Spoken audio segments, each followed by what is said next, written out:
Okay, I think we can go ahead and get things started here. So thank you for all those who attended the LPRC's first lecture in their three-part summer series lecture series. Today we'll be covering ePVMs and some practical findings that the LPRC has found through their research. We do this research through randomized control trials, offender interviews, associate interviews, and customer interviews, all trying to figure out how these devices are really impacting their experiences. Next slide.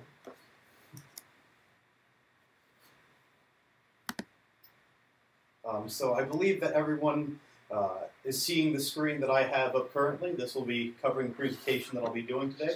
And if anyone misses out on this presentation and would like to see it for themselves, we'll post this onto our Basecamp website shortly afterwards. And if you have any troubles accessing Basecamp, feel free to shoot me an email or any of the members of the LPRC. They'd be happy to help you out and get you up and running in that website.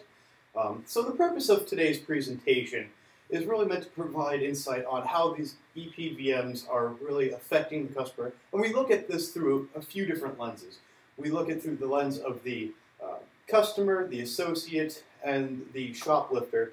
And we're going to see how this is supposed to deter theft using criminology theory.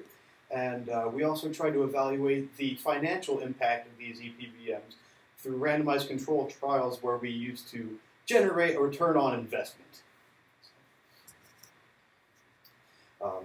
So one of the big things that we use here at the LPRC is situational crime prevention.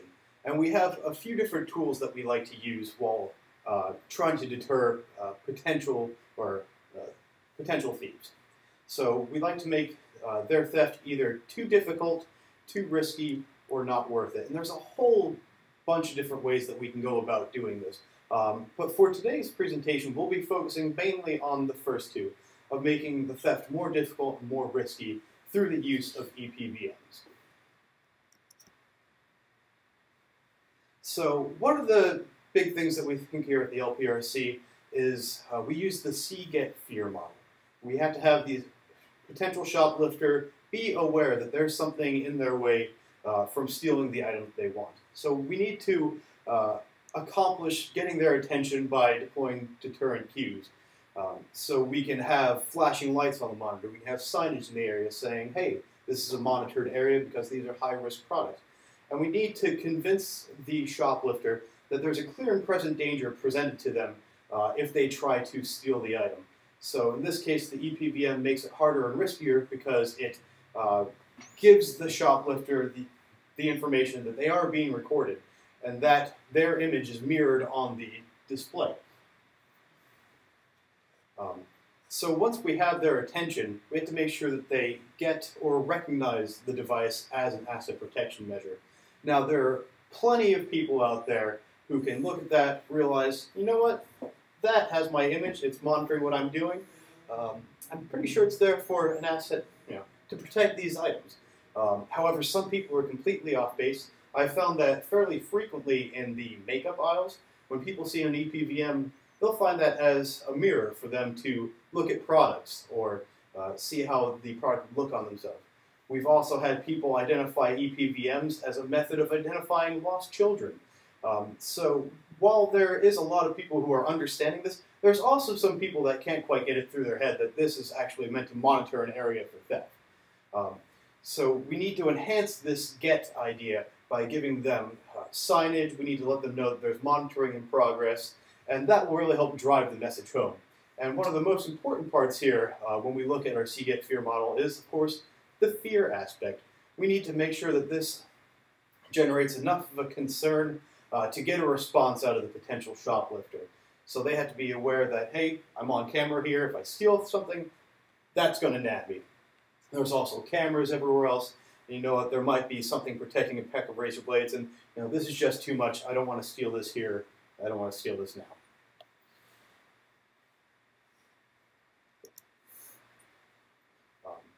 So our definition of success here in the fear category is that the shoplifter says, no, not here, not now, not at this store. Or if they see that an item is protected by a particular, let's say, spider wrap or keeper, they're going to displace their theft from the more expensive item to a relatively cheaper item that is not protected by anything. So our fear measurement is really just displacing the theft away from the targeted item, either to no theft at all or to another item.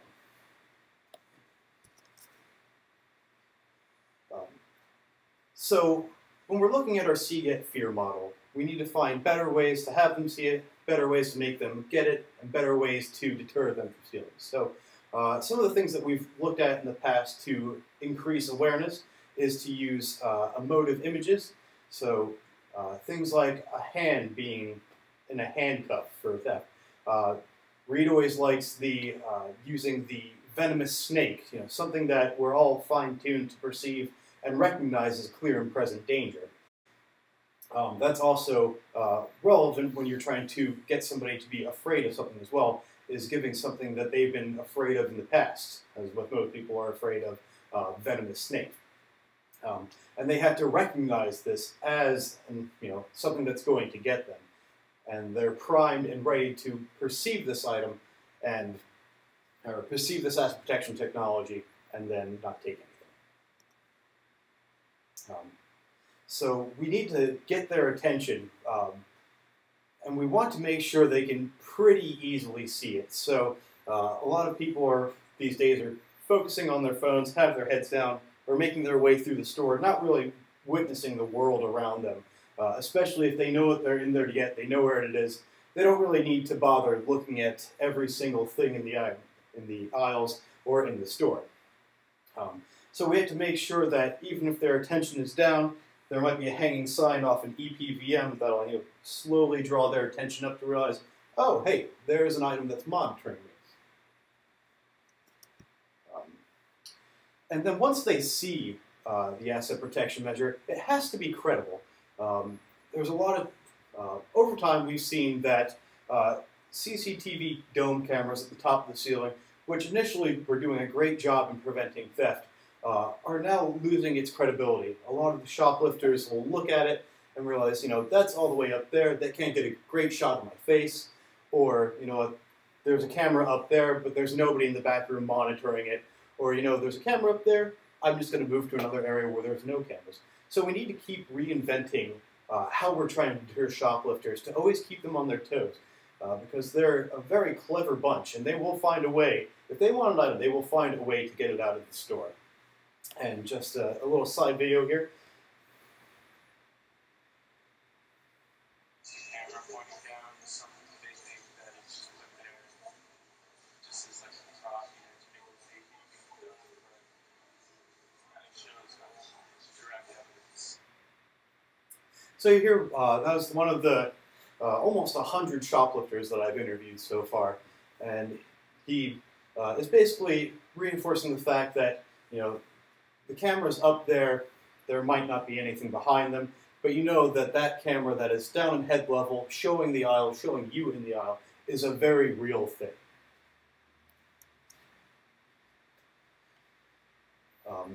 So we use the secant fear model to help us develop surveys, questionnaires, to try to capture these concepts.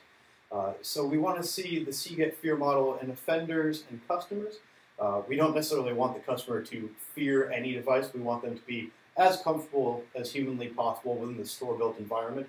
So that's why we go out and chat with a lot of customers. But we also want to make the shoplifters have a significantly less of a good time inside the store.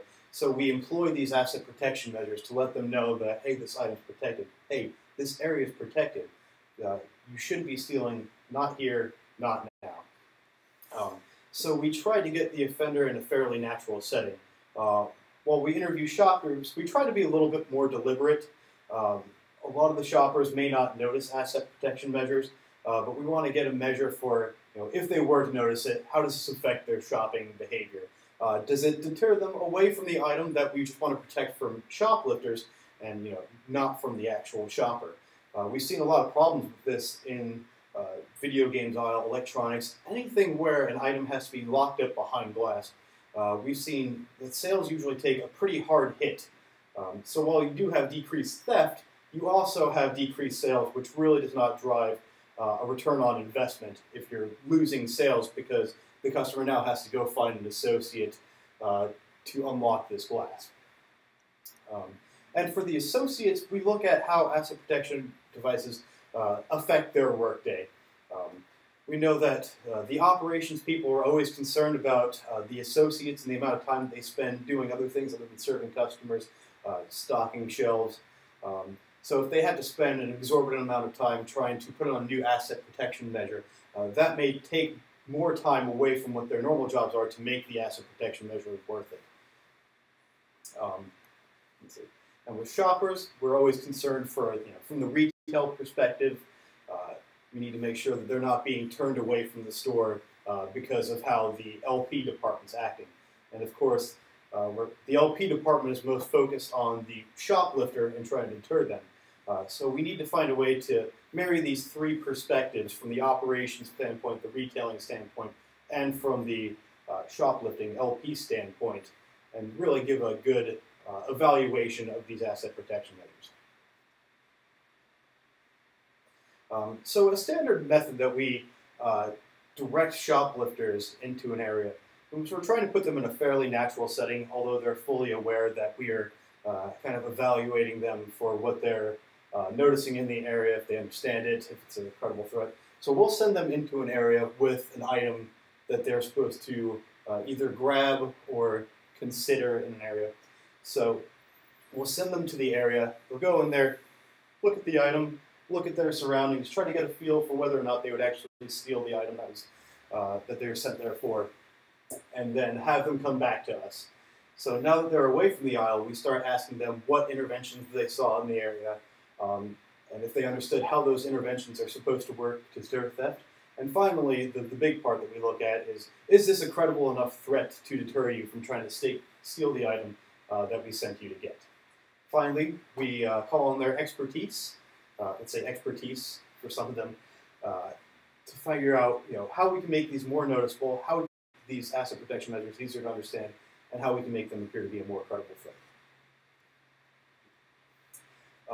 So we're really going to start diving into the meat of our presentation today, actually giving you those results from the dozens of studies that we've done regarding ePVMs.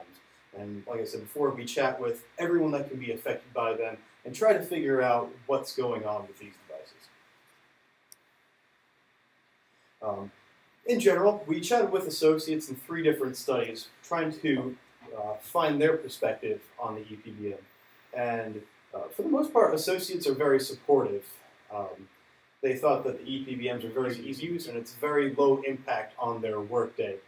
Traditionally, all they really have to do with the ePVM, or I guess all they're able to do, is to change the direction of the ePVM. So sometimes people inadvertently bump it or advertently bump by turning it away from their shopping area. So the associates need to make sure that these are actually capturing the aisle that they're supposed to be monitoring. And sometimes people will put gum or a sticker over the viewfinder, and they'll have to remove that. Now, there have been ePVM advancements in that time to really show that if somebody does put a sticker or anything that obstructs the lens view, the ePVM will sound an alarm to notify the associate that the lens is obstructed, there might be some criminal activity happening in this area, and to come over. We have not ran any tests on that yet, but we're really looking forward to figuring out if this has an impact on the shoplifter who would try to obscure the ePVM view. Some of the main concerns from the associates were the ePVM's impact on customers. So across the 3 studies that we did here, 40% of the associates expressed concerns that the customer be distracted or annoyed, and especially if the ePVM has an audible chime. So typically, an ePVM will have an audible chime that will sound off when somebody approaches the motion sensor. And if you're in a busy store, you're going to hear that chime a lot, and that will typically drive associates absolutely bonkers. So we're trying to find a better way to not only grab the attention of the shoplifter, but also we're not trying to make the associate stay worse for having this measure in it. A little more interesting, we look at the customers, And we try to gather their perceptions of whether or not they feel that the ePVM is an effective asset protection measure, if they understand why it's there, if the presence of the ePVM will make them feel more secure in the store-built environment, and if it would affect their shopping behavior in any way. And we see that there's a large amount of variation in the C part of the ePVM test that we have here. And this mainly hinges on where the ePVMs are inside the store. So if you notice some of the lower proportions here for the DIY store was at the self-checkout aisles and customer service areas. Well, these ePVMs are mounted about 12 to 15 feet in the air, and it's not necessarily easy to see, especially if you're working on your self-checkout and you're trying to get your own items scanned in a non-frustrating way. And I think we can all identify that it takes a good amount of effort and focus to get through the self-checkout aisle without any obstacles or without having to have an associate call over. When we look at them understanding the purpose of the ePVM, though, a lot of people really can nail down that it's there for theft prevention, asset protection, and they also feel that that is a good method of deterring theft. Across the multiple studies, we saw about 80% of the customers respond favorably, thinking that that's an effective asset protection measure. When we look at their feelings of security within the store-built environment, again, we see a good amount of variation. Probably about 40% of the customers feel safer just by having something that is there to deter theft. Customers are typically very aware that theft does occur in almost every store, and that inviting more crime into a store makes a more dangerous environment, and thus not a place that you would really want to bring your family and kids.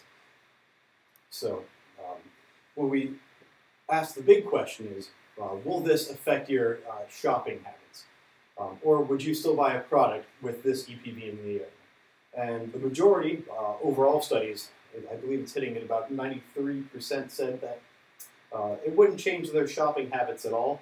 Some people have expressed issues with being monitored without their consent. They don't know what you're doing with the footage or how you use it. And that's all comments that we'll be covering on the next page. So you see that there are a lot of positive comments from the customers. They know that there's an association between the amount that is being stolen from the store and the general price level. So increased theft usually leads to increased prices to cover the losses made from theft. So a lot of them are enthusiastic about keeping the levels of theft down just because they believe that it's related to a lower general price level. And a lot of them also say that, these AP measures that aren't really here to monitor me. I'm the honest shopper. I'm here just getting my things. So I don't care if they observe me being honest. But some of the shoppers do not have nearly as comfortable of a time where they're unaware of what they're doing with the footage. The flashing lights and audible chimes on an ePVM can be distracting and annoying to customers. So we really have to balance out how much we want to gather the shoplifter's attention versus how much we don't want to bother the customer. So one of our big things is offender feedback. We always love chatting with the offender, getting ideas from them, seeing if things are really working to deter theft. As I'm sure anyone who's attended a trade show before, they'll be meeting with dozens of vendors who are trying to sell them their solution. And they know it works because it can monitor this amount of area and everything. But we try to provide a clear and objective understanding of how these asset protection measures are impacting the shoplifter. And we've seen over several studies that, once again, the variation in the proportion of offenders who seize these ePVMs is pretty wide. So we say that the first 4 studies that the shoplifters were on the ball and they witnessed the ePVM in the different areas that it was.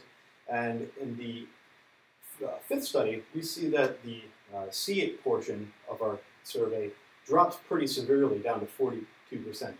And this ePVM was, I believe, above the aisle about 6 or 7 feet in the air.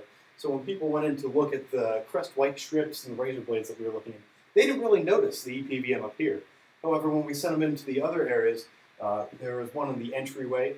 So while walking into the store, their attention was brought up to the monitor, which is a great way of getting offender attention. And the other 3 studies had the ePVM right about head level, which we found is obviously the best way to get their attention if they can easily see it without really having to strain up or look down.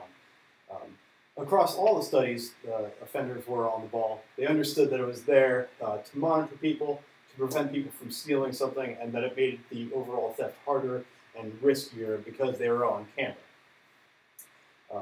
And of course, when we get down to the fear part, this is what we are most focused on. How well is this actually working? So we see across the 4 of the studies that looked at the non-picture-in-picture ePVM, those are the 2 studies on the left and the 2 studies on the right, that about 50 to 60% of the shoplifters were deterred. But when we look at the picture-in-picture ePVM, which is something that I'll be covering a little bit later in the presentation, we saw a pretty good sized jump in offenders that were deterred by the presence of that.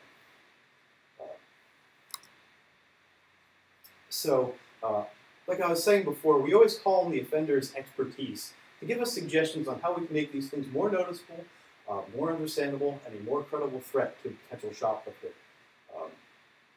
And we can hear from the first woman on the top some suggestions on how to increase noticeability.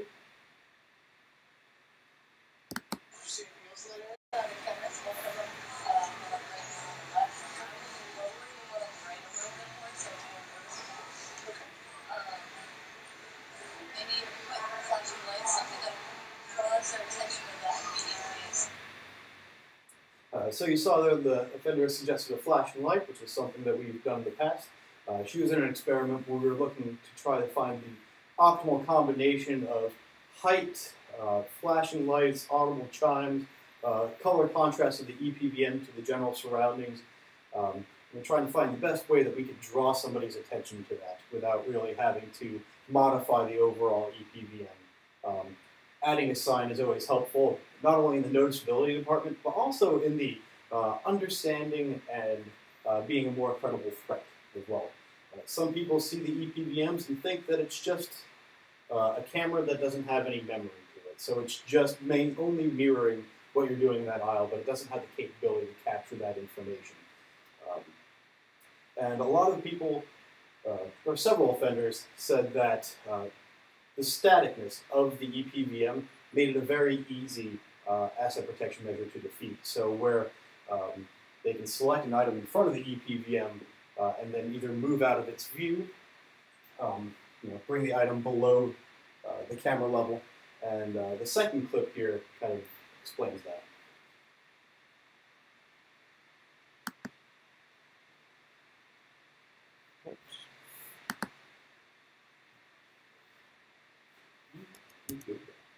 Sorry about that.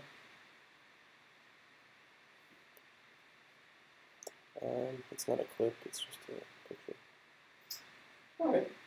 Well, the gist of that video was going to be that the static, the ePVM cannot follow her movements, so she can just move out of the area, have it be no problem.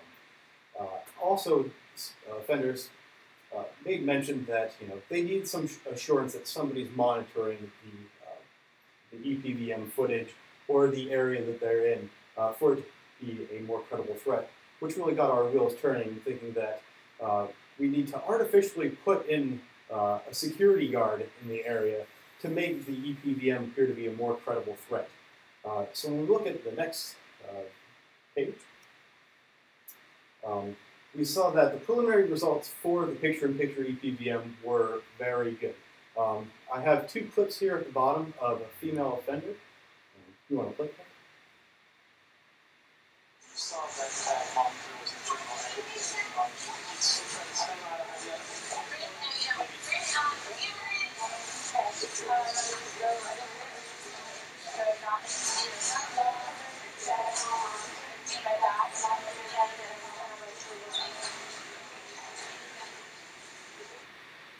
So there you have a female offender who said that defeating this ePVM is simple. Just take the item, get out of its view, move on with your life. And as you can probably hear, there's a lot of background noise in these shopping areas as well, which sometimes can reduce the effect of the audible chime. We're in a department store that's just about that loud all the time.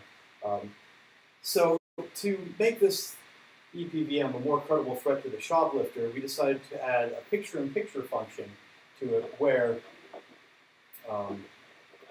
they can see that somebody's monitoring them. In this instance, we have a recording of a security guard, and let's see how she reacts to that.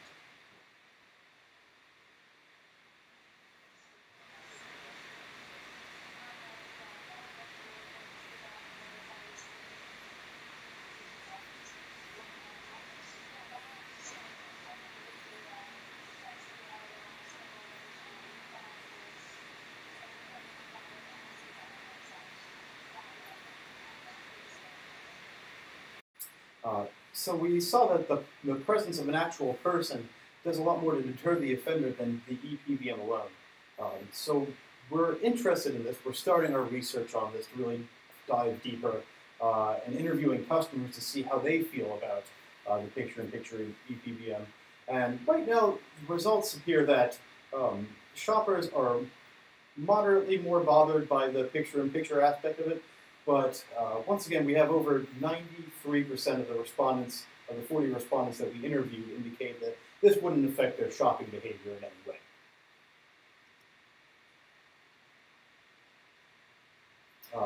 So to better evaluate the impact of these ePVMs, we do what are called randomized controlled trials. And this is a rigorous scientific effort to really gather what this device's impact on shrink really is. So we try to keep every store somewhat homogeneous in its overall setup, with the only key difference being the presence of the ePVM is either there or not. We need to have these situations homogeneous because you can't really compare one store that has an ePVM versus a store that has an ePVM and a protected fixture on it and has their product in the spider wrap. It would really bias the results that we would be collecting there. There's the other part of that slide. So as you see in the slide, that attempts to remove other factors that may impact shrink, or noise, or confounding variable, however you would like to phrase it. So when we look at an RCT, one of the methods that we use is a pre and post treatment analysis. So we will take a 6-week period prior to installing the intervention, in this case the ePVM, and we use that as a baseline period to see what the general shrink trends are over that time span. And then we implement the ePVM and then measure for another 6 weeks after that to see if there's a reduction in theft or if there's an increase in sales. And then from there, we can compare those two time periods, the pre and post. And with these clean measurements, we can make causal statements about the ePVM's effect on shrink without really having to worry about different things that could affect the shrink levels in that area.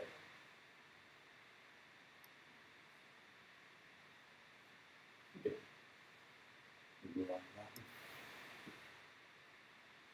one. And that one. So we have 4 major randomized controlled trials to date where we looked at the impact of the ePVM on the loss levels of several products. We looked at razor blades, we looked at auto parts, and premium spirits, and a few other things over the course of this. I believe white strips we looked at as well. So we wanted to find out if the reduction in shrink would eventually have the ePVM, quote, pay for itself.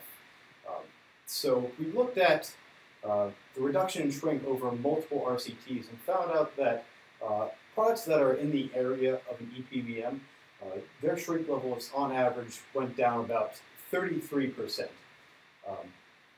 While that's great information, we've seen that happen over multiple studies now, so we can really verify that ePVM is in fact a valid asset protection measure and has been routinely shown to decrease theft. While this impact on sales is a little more murky at this point, we've seen a reduction in sales from from a randomized control trial. We've also seen somewhat fairly minor bumps in sales, but that could just be due to random fluctuations in business. So it's hard to give the ePVM the attribute of being able to help you sell more of a protected product. But over all of the RCTs, we see that we have a positive ROI, and on average, the ePVMs will pay for themselves in a time span about 1.5 to 2 years.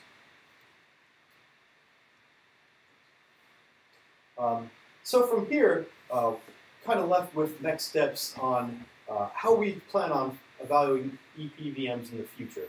Obviously, the picture-in-picture idea is really hitting us like a lightning rod right now, and we want to see if we want to conduct an RCT to see if that provides a better ROI than a standard ePVM. We also want to look at longitudinal studies. So like I was mentioning before, where we have the CCTV dome cameras at the top of the ceiling losing their effectiveness over time, we want to see if that has a similar impact with the ePVMs. So we have some data from the pre-period and post-period, so we're going to look at the post-post period and see if that reduction in shrink is still remaining constant over time. We want to look at interactive effects. So is there something that we can put in addition to the ePVM that will make another asset protection measure appear to be more credible? So maybe we look at something along the lines of putting something in a spider wrap and have an ePVM in the area and then measure shrink to see if that has a better effect than just either the ePVM or the spider wrap alone. And we also want to develop what we have are best practices for the ePVMs. So optimal heights, light levels, sounds, signage, emotive image, color contrast, anything that we can change about the ePVM to draw the shoplifters and shoppers' attention to the ePVM. We want to find the best ways to do that. So I'd like to thank everyone for their time today in watching this presentation. If you would like a copy of this presentation or any of the RCTs that we have conducted, feel free to shoot me an email. I'm Kyle. You can reach me at kyle@lpresearch.com. Or I always like having a nice chat, so feel free to give me a call on my work phone. Additionally, if you were looking for a summary of the RCT findings, we do have a pretty snazzy video up right now on our Basecamp website, and one of our solution partners, ZipEd Tech, is also hosting that video in their website domain. So feel free to give that a check out. It's a neat little 5-minute video just summarizing a lot of things that I covered here today. And thank you for joining us for our first edition in our summer lecture series.